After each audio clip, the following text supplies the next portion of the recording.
Good morning, students. Welcome to political science class. So today we are going to discuss chapter 1 Constitution from class 11th. And first of all, let's see that what is meant by the term constitution. Constitution means it's a body of fundamental principles according to which a state is governed.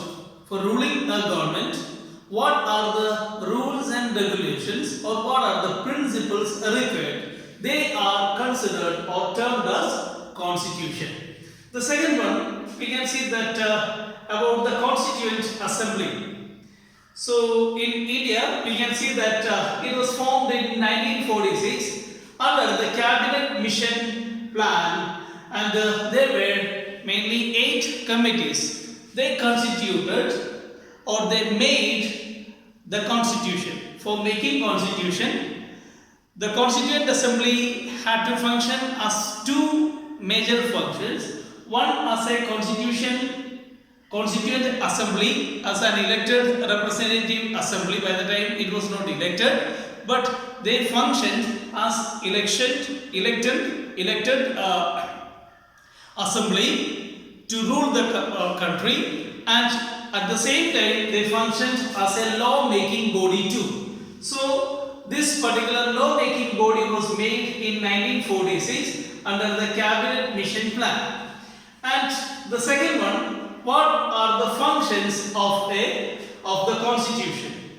So why do we make, or why the Constituent Assembly made Constitution in the present form? So there we can see that the major functions of this Constitution was to provide a set rules for coordination and assurance among the society.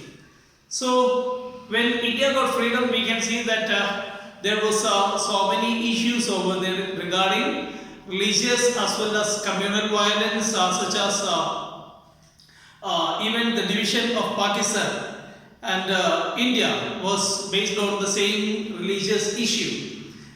And by the time we wanted to coordinate the country as a single unit, and it was required that we had to provide assurance to the society that all the people living in India would be able to lead a secure life. So that it was provided to set rules for the coordination and assurance among the society. Second one, we can see that to specify who has powers to take the decision. So what sort of form of government should be there, and who will be taking the decision in the country, and how it is to be enacted, and how it is to be functioned. All these things are to be made clear.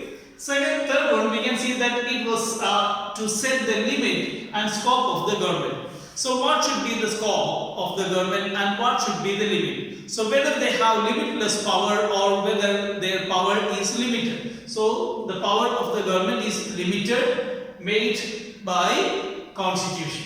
And again, the next one we can see that to enable the government fulfill the aspiration. So whose aspiration would be there? The aspiration of the people. So what is the will of the people?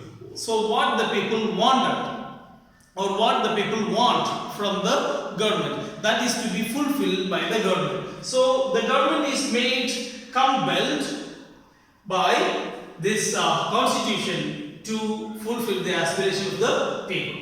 And again, to create the condition for a just society. So we can see that for creating a society, that means a just society means a society that follows justice, that is made upon, or a society that is founded upon justice. So such a society is to be created. So for that function, that purpose, we can see that constitution or law is necessary. So there should not be any chaos and confusion. So the society should be clear, just society. Then the last one, we can see that to express the fundamental identity and right of the people. So what are the rights of the people as well as then what should be the identity of the people? So in France, we have already studied that in class 9. The French society divided the country into two. That citizens, as the active citizens and passive citizens. So active citizens were able to vote, they were able to get elected too, but the passive citizens had no role at all. So but in India we can see that when Indian constitution was made, by the time we can see that the rights and duties of each and every citizen of the country is defined over there. So what are the duties being a citizen and what are the rights he can enjoy, and what should be the identity of the person in Indian society. So all these things are set ready or set clear by constitution. Then next one, why do we need a constitution? So what is the purpose of constitution? Just as it is in the form of India, we can see that what is the need of constitution. Indian constitution is known as rigid as well as written constitution. In America, we can see that constitution is not written. Some part of the constitution are not written. So this, but in India, we can see that each and every particular part of the constitution are considered to be in written form. They are in written form. But why we need a constitution? There it is said that it is clear to define the powers and limits of the government. So up to what extent a government can work out. So what would be the power of the government? We can see that by the time when India got freedom, it was divided into two. That bicameral system, we can see that it was just divided into two. One as the state central government and another as the state government. Two modes of power were there. But by the time of Rajiv Gandhi being the Prime Minister, we can see that again another move was witnessed in our constitution, that it was just made into three-tier system.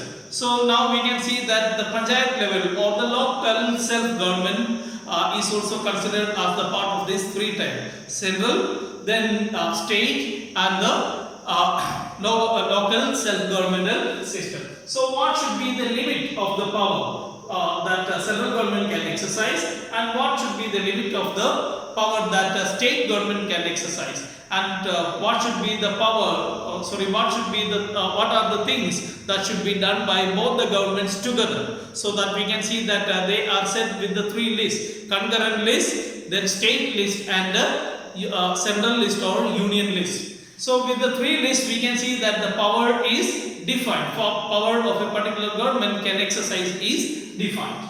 Then next one, we can see that to define the functions and limits of governmental organs. So when a particular governmental institution, governmental organ is taken, what should be the power of a particular ministry, and what should be the particular power of a particular governmental agency can function. So their functions as well as their limits, their scope, function and limits, they are clearly defined in constitution. The next one, to define the rights and duties of citizens and their relationship with their government. So it is further, we can see that it is further clarified with the rights and duties, and along with rights and duties of the citizens plus their relationship with the government. So how do they relate, or how do they question, or how much the government should be transparent, how the government should be answerable, or why the government should be answerable to the people. So all these things are defined by the constitution. So that means constitution empowers us to question the government. It empowers us to question the wrong deeds of the government, or wrong deeds of the governmental institutions, or wrong deeds done by a particular governmental agency. So that means the power is given back to the people. So even though the government is there to rule for us, or rule for the people and by the people and of the people, so we can see that. But at the same time, the government is really, or government should be transparent, and we can question that. So it is answerable. The form of government is answerable made by constitution. And again we can see that what are the salient features of a constitution. First one, it is supreme. So it cannot be questioned. The power of constitution cannot be questioned. But it can be altered, it can be changed according to the time. So if the people of the nation demands a particular set of rules, if it is outdated, it can be changed. But when it is enacted or when it is made as an act, as a law, by the time the power is unquestionable, cannot be questioned even by the Supreme Court or the the justice part or the jurisdiction of the Supreme Court is also limited, and it also cannot question. No government can change by its will. So it is its power is supreme and respected by all. Respected by all means the government, people, and the governmental organs, and along with the court or along with the judiciary system. So judiciary, then parliament and people, and all that executive, they respect the constitution. And next one, it is blend of flexibility and rigidity. Flexibility in a sense that some of this particular clause, but we can see that some parts of this constitution cannot be changed, especially when we say about the preamble of constitution. It cannot be changed because it says the face, it is considered to be the face of constitution. It cannot be changed. So whenever a rule is made or a constitution is made, it should be in accordance with the preamble of the constitution, so that in that sense it is rigid, it cannot be changed. So the rules which are about to be made even in future are set under the limit or the limits drawn by the preamble. So there we can see, as well as the rights of the people cannot be changed or revoked. So what is granted, that should be there. It cannot be changed by any government. And at the same time, it is flexible in a sense that if it is really helpful for the people, in that sense, some of these particular rules can be changed according to the time. As I discussed earlier, the outdated rules can be altered, can be changed or even amended, or can be added with some clauses. In that sense, we can say that it is flexible. It is both flexible and rigid, as well as it is a written constitution. Unlike America or some other countries in the world, Indian constitution is considered as a written constitution. Then again, fourth one, it is federal in form and unitary in spirit. Federal in form means, so when we take the case of the states, all the states are ruled by the legislature of the state. But at the same time, in the central form, we can see that all the country is united by a central force, central government is there, and the rules and regulations which are made by the union government is considered to be applicable to all the nation. That means irrespective of the states, we can see that it is mandatory, it is compulsory that all the states have to follow it. In certain cases, we can see that some of the cases can be decided by the state government. So that means when you take the case of America, that is a federal country. So the federal government is ruling over there. Then we can see that one particular state is governed by a form of government, and it can make its own laws and rules and regulations. So that means the set of rules or constitution made in one particular state will be or can be different from the other one, and it has a separate way of ruling. But in India it is different, and unlike America, the federal system is there, but in America we can see that finally it is coordinated by a central government, from the elected senators, those who would be considered as the senators from different states, they would be coming over there with the majority. So we can see that in India we can see it is again different. There are certain legislatures that we already discussed, that based on the three lists, concurrent list, that means union government as well as central government has to decide this matter together. and the state lists that only the state government can take decision, and union lists that means only the central government can take decision. So in certain cases, just like the defense of the country, it is decided by the central government and applicable to all the nation.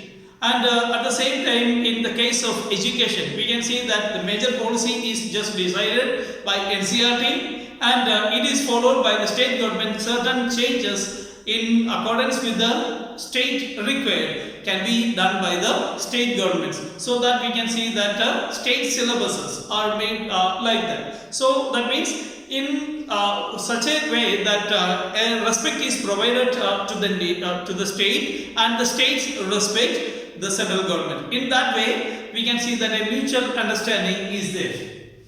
So that is there. We can see that. So federal in form, it is considered as a Indian government is considered. That union government is considered as a federation of all the states. At the same time, unitary in spirit.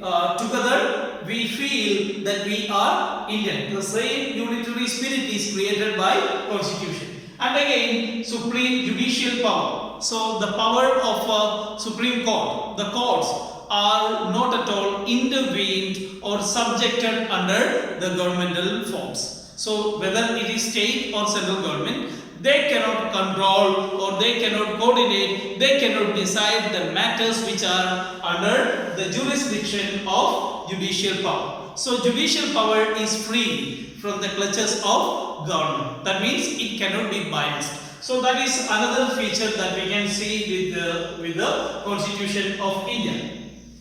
Then next one, we can see that what are the major sources of Constitution. So from which are the other constitutions of the world from where we have adapted and changed in accordance to the need of our country. So major constitutions are British, American, Canadian, Irish and French. So we can see that it is done with India Act of 1935. So according to India Act of 1935, from these particular countries we have taken the certain features, we have adopted certain features. It is not copied directly.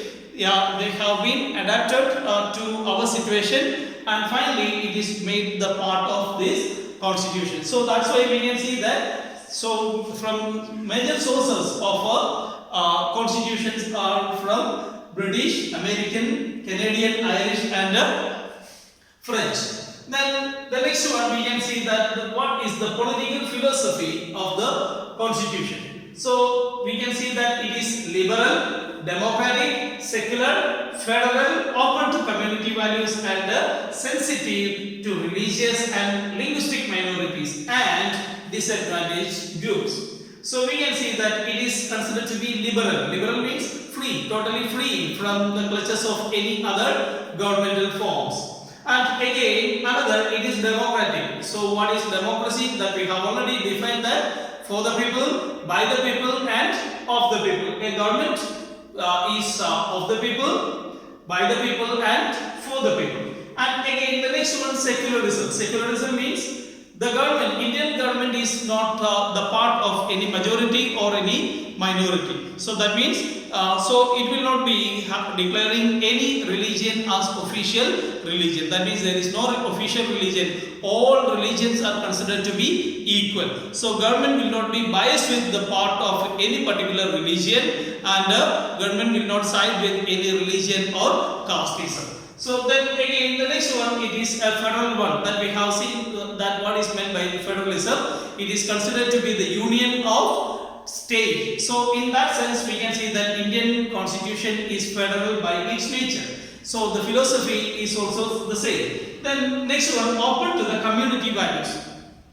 So we have already seen that even though we have adapted certain rules and and regulations as well as the constitutional forms and the preamble from other constitutions, but at the same time they are adapted, they are changed in accordance with the values and culture existed in our country. So that means our constitution is specific in that sense too. That means it is based on our culture, our traditions, as well as the community values that we followed for centuries. And again, it is really sensitive in one case, that is especially the case of religion, then linguistic minorities as well as disadvantaged groups. So the country, we can see that for any particular religion, it will not be sided with any religion. All religions are treated with equal respect, and at the same time, that if there is a particular linguistic minority would be there. Suppose the people, those who are in Punjab, so since they speak Punjabi, or the people those who are in Haryana, or otherwise in Rajasthan, so since they speak Rajasthani or even Haryani, or the people of Bihar, since they speak Bihari, they cannot be sided or they cannot be subsided from the mainstream. So linguistic minorities are also given with equal status. So irrespective of the size or the shape of the state, so all linguistic minorities are given with equal respect and equal treat. So that means there is no linguistic bias in the form of government.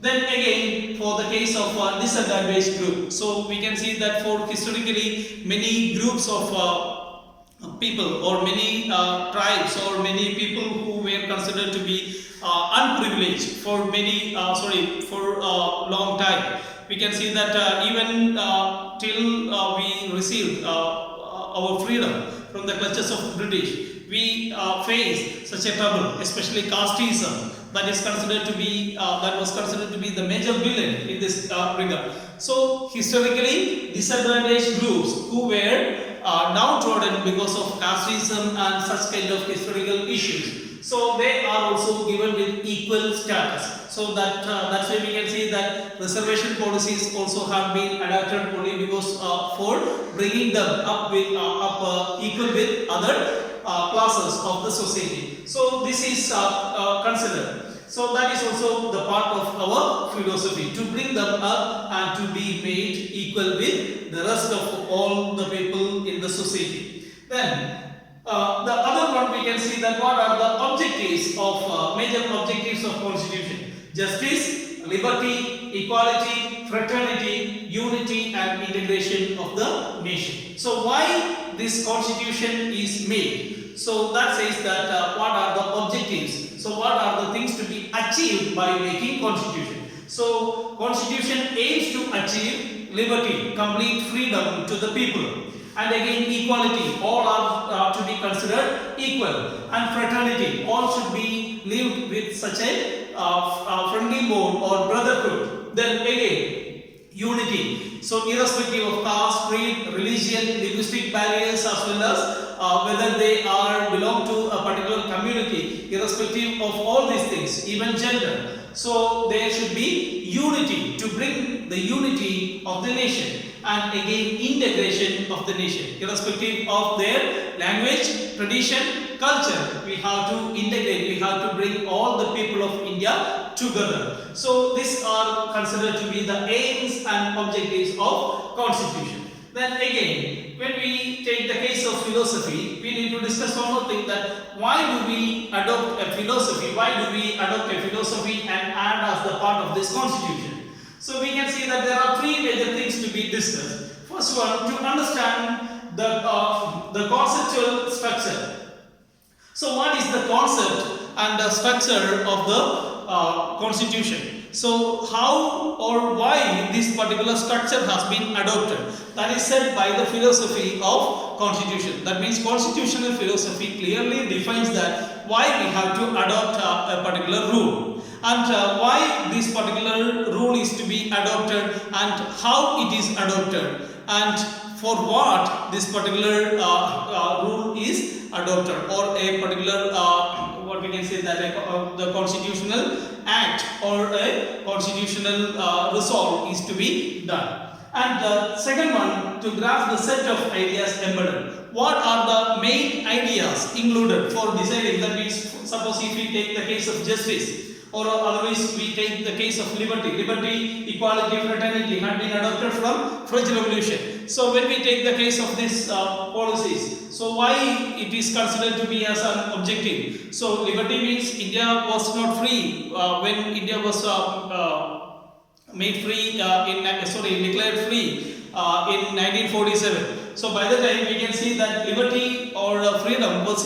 considered to be important, and even in the present India, no governmental form is supposed to suppress the people, especially the will of people, to show their majority, or by showing majority they cannot do so. So that is granted by Constitution. And again, equality, all are considered irrespective of caste, creed, religion. With all these barriers, everyone is considered to be equal by law. So when we take the case of a particular policy or even an objective, so that is clearly defined by the philosophy. The word philosophy that says that what are the set of ideas behind a particular word adapted in the Constitution, and again justify the set of rules. So when after adapting a particular idea, we have to make or we have to frame the set of rules. So the set of rules is supported by the idea, and the idea is why this idea had been taken, how it is to be enacted, and for what purpose this particular idea is to be taken. All these things are said clearly by philosophy. So philosophy is considered as the integral part of Constitution. So this is the end of the class. In the next class we will continue with the next the rest of the portions. Till then, stay calm, stay at home, stay safe. Good day. Thank you.